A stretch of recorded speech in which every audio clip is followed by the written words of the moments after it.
দোস্ত সাইফ আলী খানের উপর হামলার ঘটনায় স্তম্ভিত হয়ে গেছিল গোটা মুম্বাই শহর। হামলার 3 দিন পরেই পুলিশের জালে ধরা পড়েছিলেন অভিযুক্ত শরীফুল ইসলাম। দোস্ত এই ঘটনার 1 মাস হতে চললো, আর এবার সাইফ আলী খান শরীফুলকে নিয়ে অবাক করা এক তথ্য দিলেন। এন্ড সেকেন্ড নিউজটি থাকবে দোস্ত বর্তমান সময়ের জনপ্রিয় কন্টেন্ট ক্রিয়েটর নুরুজ্জামান কাফি অন্তর্বর্তী সরকারকে স্পেশাল একটি মেসেজ দিবেন। তো নিউজ দুটি জানতে অবশ্যই ভিডিওটি সম্পূর্ণ দেখবেন। দোস্ত সম্প্রতি এক সংবাদ মাধ্যমের কাছে হামলার রাতের ঘটনা নিয়ে মুখ খুলেছেন সাইফ আলী খান।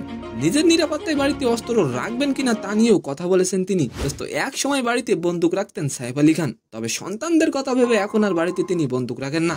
দোস্ত সাইফ আলী খান বলেন, আমার জীবনযাপনে কোনো পরিবর্তন হবে না, আমার মনে হয় না আমার আর কোনো ঝুঁকি আছে। দোস্ত তার পরপরই অভিযুক্ত শরীফুলকে নিয়ে আজব এক কথা বললেন তিনি। দোস্ত সাইফ আলী খান মানুষ হিসেবে আপনার কাছে কেমন, অবশ্যই আপনি কমেন্ট করে যাবেন।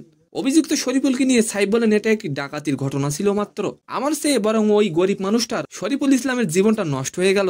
দোস্ত সেকেন্ড নিউজটি হলো জনপ্রিয় কন্টেন্ট ক্রিয়েটর নুরুজ্জামান কাফি এক প্রতিবাদ সমাবেশের ডাক দিয়েছেন। ফেসবুকে এক পোস্টে তিনি জানান, আগুনে পোড়া বাড়ির সামনে সবাইকে উপস্থিত হতে বলেছেন। তিনি বলেন, আমি এই দায়িত্বহীন সরকারকে বিশেষ একটি মেসেজ দিব, আমার মেসেজ না মানলে আমি নিজেই বিকল্প হব, আমি বিপ্লবী সরকার হব। তো সম্মানিত দর্শক, আজকের ভিডিওটি কেমন লাগলো অবশ্যই কমেন্ট বক্সে জানাবেন। আর ভিডিওটি যদি ভালো লাগে অবশ্যই একটি লাইক দিয়ে আমাদের চ্যানেলটিকে সাবস্ক্রাইব করে দিবেন। ধন্যবাদ।